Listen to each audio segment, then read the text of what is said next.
మనం లాస్ట్ వీడియోలో లిండ్బర్గ్ బాబు kidnap case పరిశోధన విచారణ ఎలా జరిగిందో తెలుసుకున్నాం.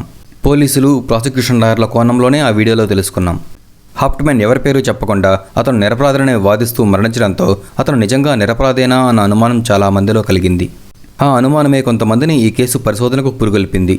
అలా వారి పరిశోధనలో 2 కొత్త కోణాలు ఈ కేసులో బయటకు వచ్చాయి. వాళ్ళలో కొంతమంది హాప్ట్మ్యాన్ కొంతమందితో కలిసి ఈ హత్య చేశాడు అని వాదించారు. మరికొంతమంది హాప్ట్మ్యాన్కు ఈ కేసుకు అసలు ఏమాత్రం సంబంధం లేదు అని వాదించారు.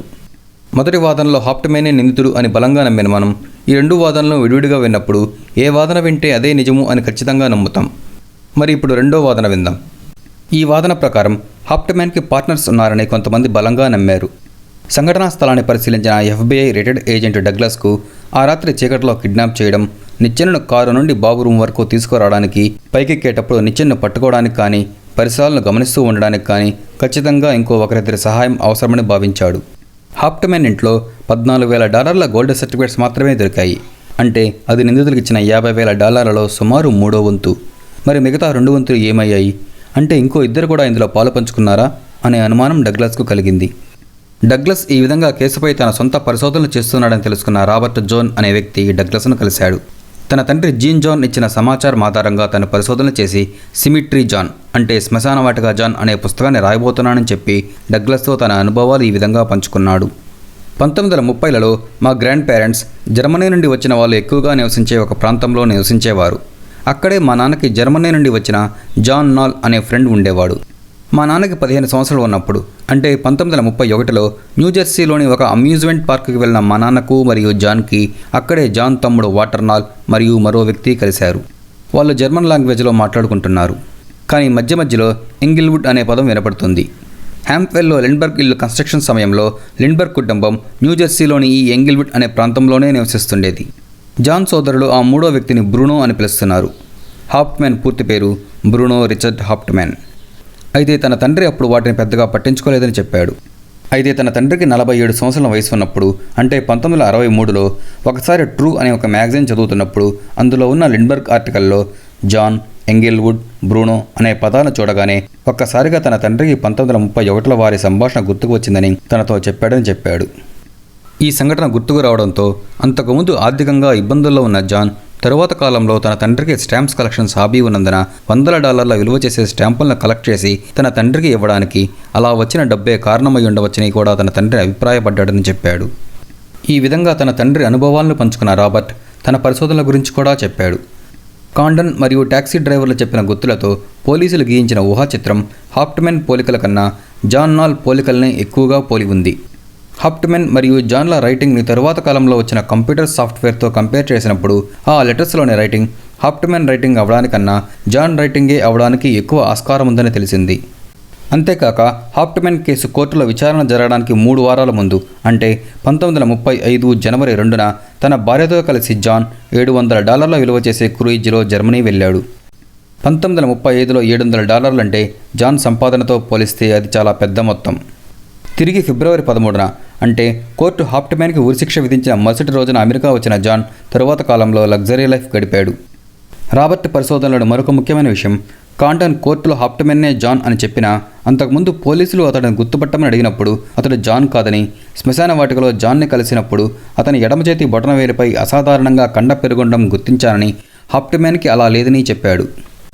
జాన్ నాల్ రిలేటివ్స్ని విచారించినప్పుడు అతడి ఫోటోని పరిశీలించినప్పుడు కాండన్ చెప్పినట్లుగా జాన్ నాల్ చేతి బొటనవేలుపై కండ పెరుగుండడం గమనించానని కూడా రాబర్ట్ చెప్పాడు.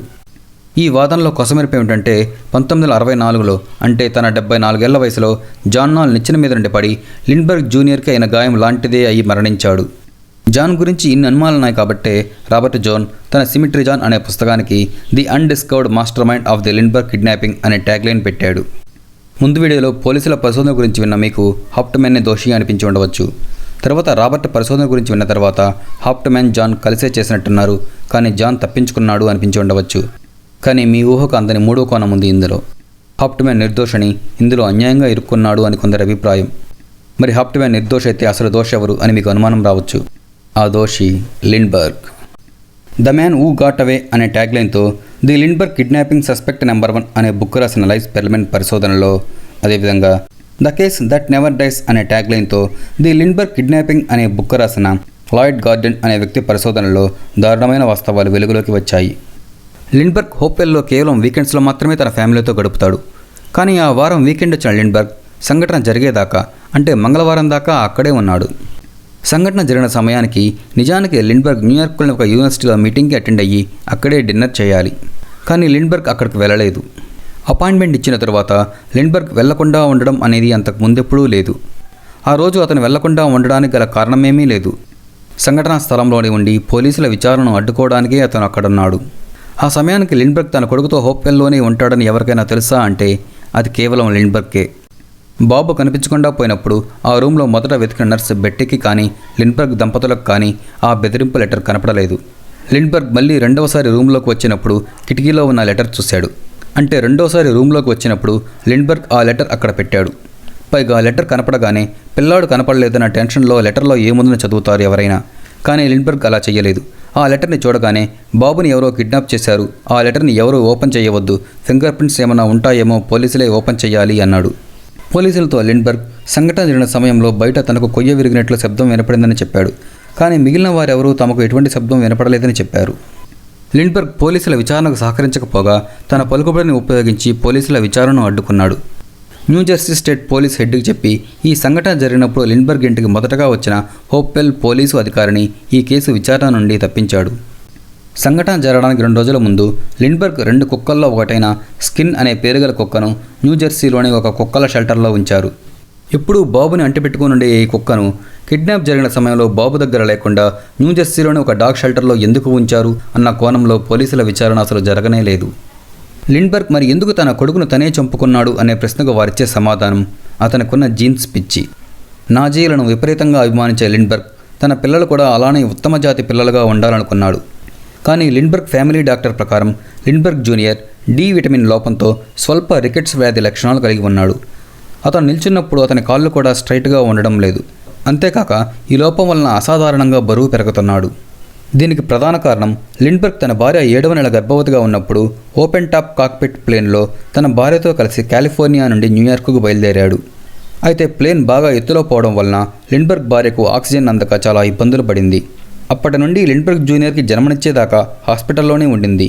ఈ ఆక్సిజన్ కొరత బాబు మీద కూడా ప్రభావం చూపించి అతని అనారోగ్యానికి కారణమై ఉండవచ్చు. భవిష్యత్తులో తన కొడుకుకి ఆరోగ్యపరమైన ఇబ్బందులు వస్తాయేమో అన్న ఆలోచనతో పాటు తన తరువాత పిల్లల జీన్స్ కోసం లిండ్బర్గ్ తన కొడుకుపై ప్రయోగాలు చేపించాడు. జెనెటిక్స్ మీద రీసెర్చ్ చేసి 1912లో నోబెల్ ప్రైజ్ పొందిన డాక్టర్ అలెక్సిస్ లిండ్బర్గ్కు అత్యంత సన్నిహితుడు. బాడీలోని కొన్ని అవయవాలను బయటికి తీసి ఆపరేషన్ చేయాలంటే ఆపరేషన్ సమయంలో ఆ అవయవాలను సజీవంగా ఉంచడానికి ఒక ఎక్విప్మెంట్ కావాలని డాక్టర్ అలెక్సిస్ కోరడంతో లిండ్బర్గ్ అతని కోసం పెర్ఫ్యూషన్ పంప్ అనే ఒక ఇన్స్ట్రుమెంట్ను కూడా కనుక్కున్నాడు. 1938లో వీళ్ళిద్దరూ కలిసి రాసిన ఒక బుక్లో లిండ్బర్గ్ తాను పెర్ఫ్యూషన్ పంపును ఎలా తయారు చేసింది రాస్తే డాక్టర్ అలెక్సిస్ ఆ పంపుతో తాను ఎలాంటి ప్రయోగాలు చేసింది రాశాడు. లిండ్బర్గ్ జూనియర్ మృతదేహం దొరికినప్పుడు అతని శరీరంలోని కొన్ని భాగాలు దొరకలేదు. దొరికిన కొన్ని అవయవాలు కూడా కుళ్ళిపోయే దశలో ఉంటే మొహం మాత్రం కుళ్ళిపోలేదు.